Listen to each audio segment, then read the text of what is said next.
about your Mormon wives, specifically what I learned about our collective insanity while working as a home organizer, which is that we're all in a plural relationship with every single thing we own, and that the way we treat our wives and the way we get our wives says a lot more about us than we realize.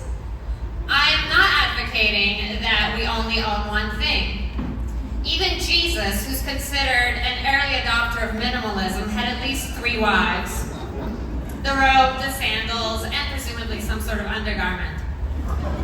What I am saying that as a society, we believe that we should love our wives and that we should take care of them. But is this what we're actually doing?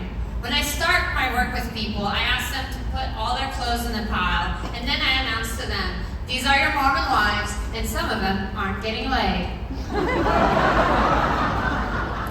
This does usually get their attention. Now, I tell them, your quest is to pick up each one, spend a moment with her, and tell me if you love her. Now, this seems like it would be a pretty easy question, but frequently I am met with the following response. Well, I don't really like this, but I'm expected to wear it to work, to Christmas, or to my sister's sports ball barbecue.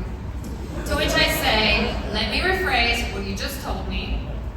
I do not love her, but I will marry her anyway, because society dictates that I do. And I would just like to point out that maybe this is a good time to stand up for what you love and end people pleasing, because society is what gave us wires under our titties and shoes that are not shaped like our feet.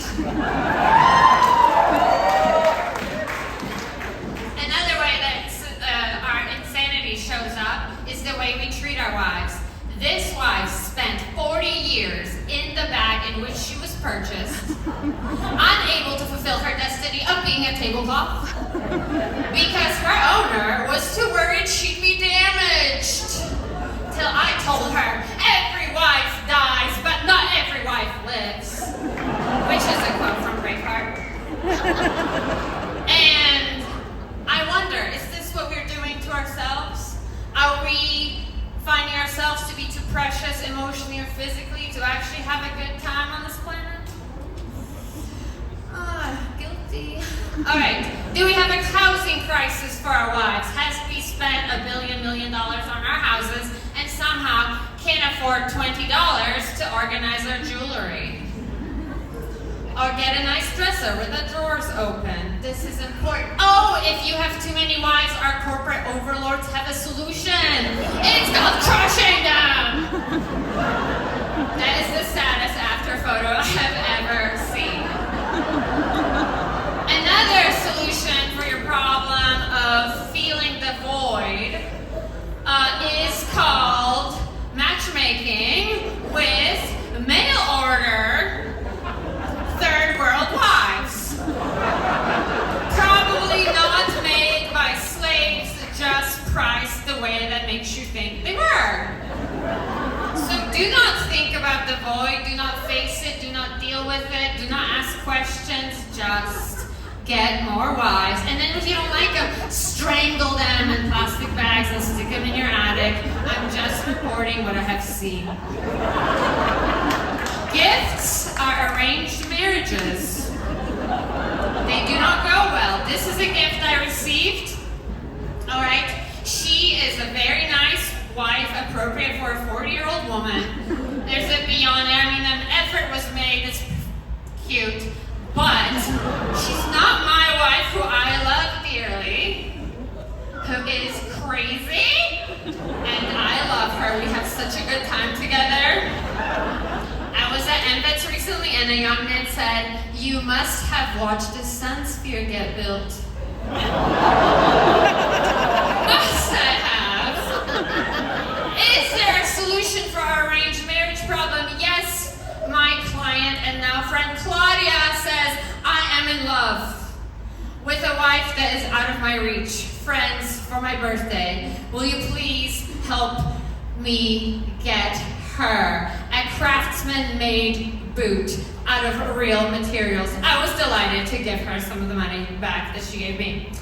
So what if we stopped buying garbage? What if we stopped being garbage? What if we started asking for what we want? What if we raised money for artwork by our friend Adam Deal? Or perhaps some jewelry from our friends? It would be amazing. All right, I want to say, when I started doing this work, I was a normal person. Not that you can tell in this picture.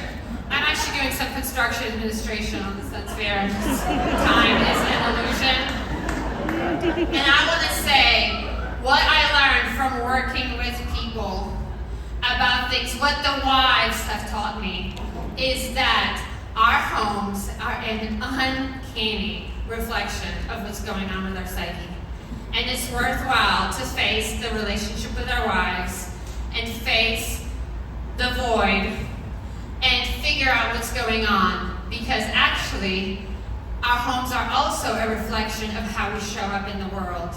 And we spend way too much time worrying about other people's wives, whether it's famous people or our parents. Moms, right? So anyway, but we are only in charge of our own wives and the relationships that we have with them. And I encourage all of you to see what's going on there and work on it, because we can change this world in like 2 seconds flat. Thank you very much.